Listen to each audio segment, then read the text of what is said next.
Which rookie would you want as your best friend in real life? Is she a rookie still? Charlie? But you're super gymnast Barbie. You can do a split on the balance beam and you're a doctor. You're super...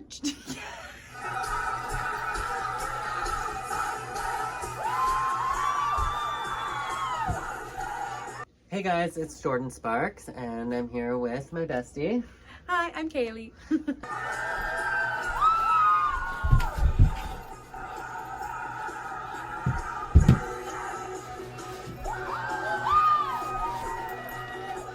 And we just finished watching season 2 of DCC America's Sweethearts, and we watched the first one. Like, we binge watched the first one together when it came out, and then we just binge watched this one.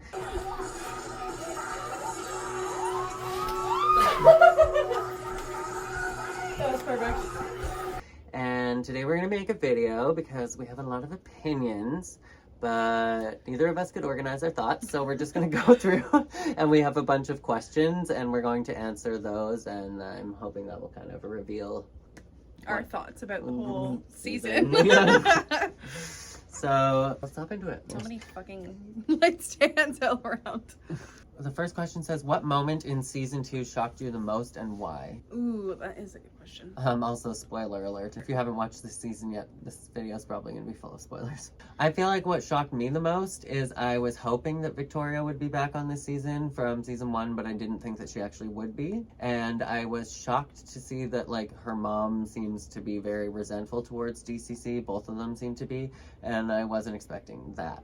I personally was shocked at the level of slut shaming in the rules and all of that. Just because somebody wants to do like a TikTok dance or something like that, they're getting pulled into the office and told that their job at risk because they've done a TikTok dance or something like that, or they confided in a friend at a company trip or something like that. Something very specific, like those two things. So I didn't support either of those decisions made by management, but I'm a girl's girl, so fuck that. Number 2 says, who is your unexpected favorite this season and did it change from season 1? Sorry. I was like, no, my favorite is always Reese and will forever be Reese. So. And I feel like my favorite is Victoria, and then I loved Reese and Charlie from last season. But I don't feel like I have a new favorite from this season. Like, there was new girls, but I'm like, nobody really stood out to me like the way that I immediately loved Reese last season or immediately loved Charlie, but... Yeah, I do love Charlie as well. I'm sad that she didn't get more attention this season. Like, they focused on her for like an episode, maybe. Yeah, I felt like they were going to focus more on Reese and Reese and Charlie this season, but they didn't. It was like they kind of did here and there, but just like nowhere near as much as I thought they were going to. There was not a whole lot of like specific direction with who was the main characters of this season, but I guess Shaundi was pretty much one of the main characters the whole time. I guess Shaundi was like because she was like focus. the top. She was like the longest standing veteran. Yeah, so. Which also, she was there for 6 years. I thought you could only be there for 5 years. Yeah, so when I'm did like, that change? Correct me in the comments if I'm just like hallucinating that the entire I thought time. that was but part I'm of like, the rule. I don't remember anyone being a 6th year. Or maybe I misheard Kelsey in saying that it's my 5th year, so I need to retire now. Or maybe that's just personally what she needed to do. I thought that she left because she aged out after 5 years. If you could give one DCC a spin-off show of her own, who would it be and what would it be about? And for me, it would definitely be Victoria, and it would be like Victoria does New York or Victoria becomes a rockhead. Yeah. Yeah, I could definitely watch a show about Victoria and her journey in New York and stuff like that. Give her her own show. Give her and her mom just in New York living their best dance lives. Yeah. I'm here for it. My answer would also be Reese, but after seeing that little snippet of her cooking with her boyfriend on TikTok, I'm like, I don't know if I could watch you genuinely, like... I forgot about that. She needs to be so, like herself, and I can't stand watching her be fake like that. Yeah. So that's what her boyfriend was definitely very like, hey guys, welcome let's film to a Reese's video. channel. I'm Reese's husband. Yeah. I love that for them. Yeah, it's cute for TikTok, but like I couldn't watch a whole show. I probably couldn't watch a whole. But I mean, she's natural for this, which is like a reality show. Yeah, so I can definitely. Yeah, I don't know, but still, my answer is Victoria in New York. It would just be more interesting Number 4 says, did your opinion of Kelly Finlass change in season 2 for better or worse? And I feel like it just definitely got worse for me. Yeah, me too. Like, I kind of was like, okay, I understand her, I kind of like her. But then in this season, I was like, she's kind of really, like, cold and callous a lot. Like, I find both her and Judy, like, there's girls pouring their hearts out, and they're like, okay, are we done here? I'm like, they're just, like, cold, and they only cry for, like, the nepotism babies. Like, the nepo babies, yeah. Like, if your mom is working for the team. Or best friends with the team. Or something, then they're like, well, this Let me sucks. feel for you. Yeah. But even then, I feel like they're extra hard on the people that are, like, nepo babies, but at the same time, those are the only ones that, like, they have any emotion for, and the other girls, they're just like, das vidanya. And just kind of, like, her closing remarks at the end of the whole series, when they finally got the pay raise from management, she's like, and, you know, you guys have gotten the payment that you've long deserved for a long time, and I'm like, well, then why weren't you... Like, advocating it was so, for that, like back and forth whether they were actually like against it or for that. it. It was so weird. Like, I'm like, are you like wanting your cheerleaders to quit and like what's yeah, going like on? I've been saying for years that DCC needs to make so much more money, and I heard that they got like a 400% raise, and they say that at the end of this series, but at the same time, I thought it made it sound like the entire team got it. Yeah, whereas after reading, I'm like, I feel like it's just the veterans. Just the veterans. And it's like, we can't pay our rent with makeup and free eyelashes and free tans and everything else that you can get just like free. Charlie was saying, yeah.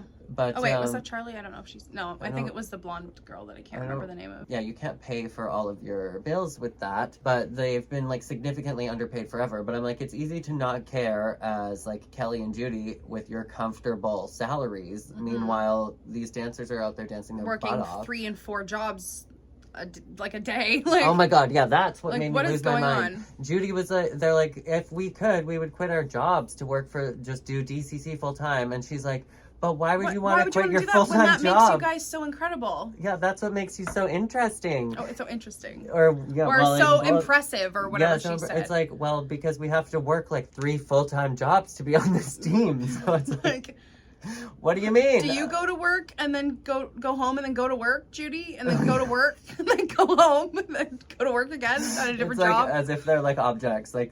But you're super gymnast Barbie. You can do a split on the balance beam, and you're a doctor.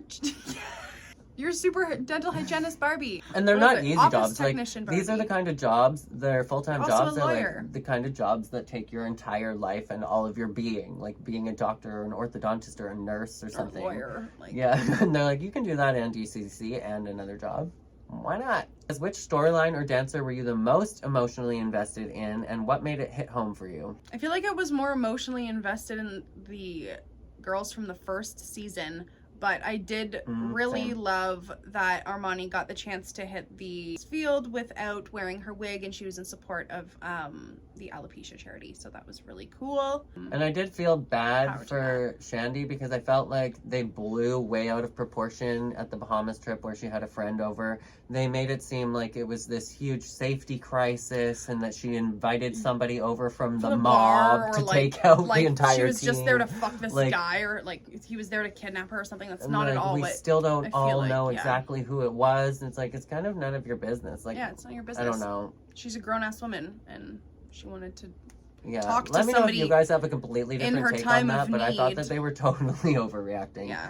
So I felt bad for her there, and like in terms of like the girls being pulled in, like what you were saying, like the one girl came in and they were acting as if she like started an OnlyFans and was posting like nude photos online. I was ready for them to pull up like bathing suit, like inappropriate posing or something like that. And then what it pulls up looks like she's doing the TikTok dance that's like break your heart. Whatever that song is. We were like, this looks like a TikTok dance. What do you mean? And then I was like, are these just crusty boomers that are like, it is so inappropriate to be on TikTok? TikTok is for like the menaces of society. Yes, actually, like, that's exactly how they think, because they went on that next spiel about, oh, like, I don't know, everybody's quitting their jobs to be like a social media influencer, and like, it's just like, why would you quit your job? Like, maybe because I can't afford to have 7 jobs and posting about me and my social media and the fact that I own my image and likeness. And if you're only going to pay an exposure, then I'm going to take advantage of that. Yeah, take advantage of that fucking money, that social media money, because people That's like every reality show. I feel like that's what happens with Dance Moms. That happened with like so many other reality shows where they just don't pay them, and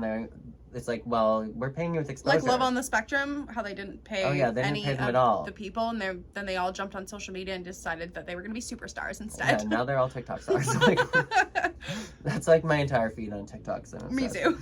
The next question says, do you think the audition process is fair? Why or why not? Yes and no. Yes and definitely because not. Similar to the Rockettes, I think they also have to audition every single year to make sure Yeah. that they're up to their standards still, and they're not hurting themselves. I think you just get to go straight to training camp. Yeah. Is that right? I think if so. You're a veteran? Maybe. But I do appreciate the fact that they give them the chance at the end of the season to decide on themselves to quit right there or decide that they're going to re-audition. Fair. But it's also like, that's a lot of pressure to make I do think it is like decision some things that are incredibly unfair is that they expect you to be like super robot Barbie and have a job and be doing this while also taking like, I don't know, however many weeks off to just completely doing like 50 hours, 60 hours a week at training camp. Which like obviously most people can't afford that unless you're coming from extreme privilege. But also like people going through the entire training program and then getting cut because they're an inch shorter than some of the other girls is like insane to me.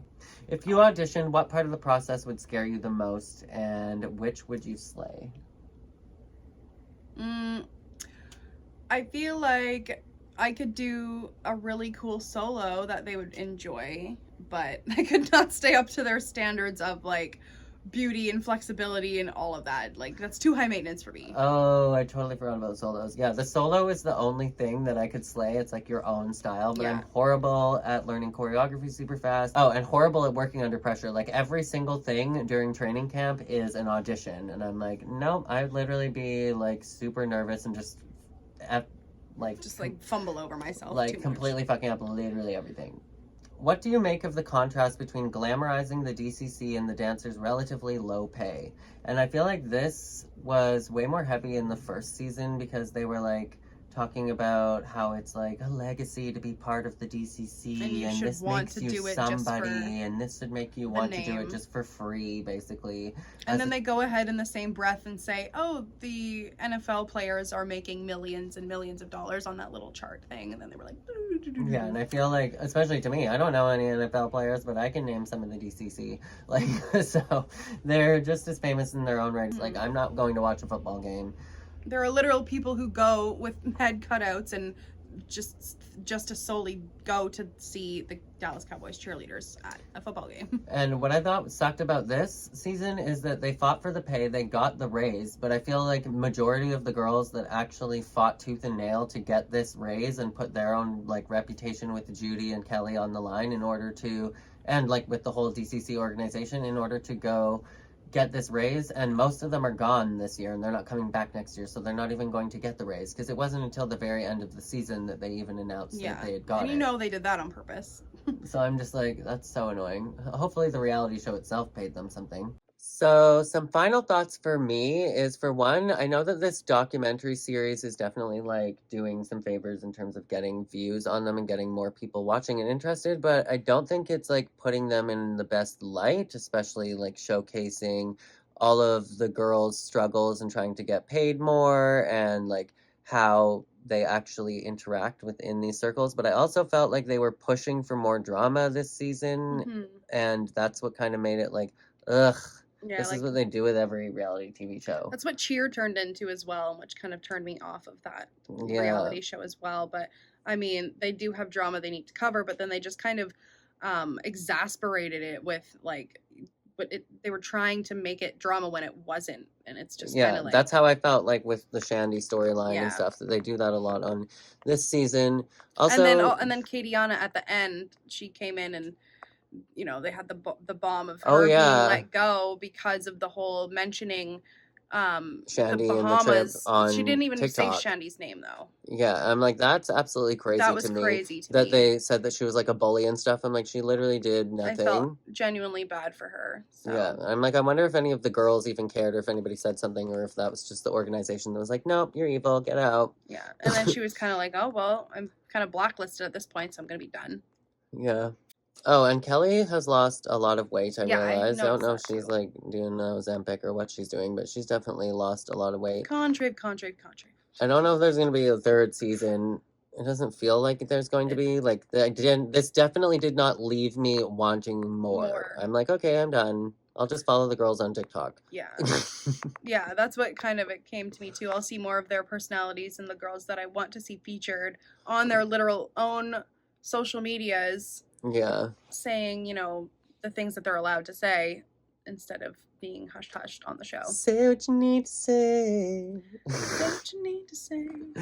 But I think that is it from us for this video. Look at the cute studio we're filming in that we couldn't fit in frame. It's kind of dark over there, but... Before we go, thank you to all of my patrons for supporting my channel. And I hope you guys enjoyed our special guest today, Miss Elle Woods. And living my blonde dream. Yeah, living my blondest life. And as always, make sure to be weird, be wild, and stay sparkly. And we'll catch you in the next one. Bye. Bye.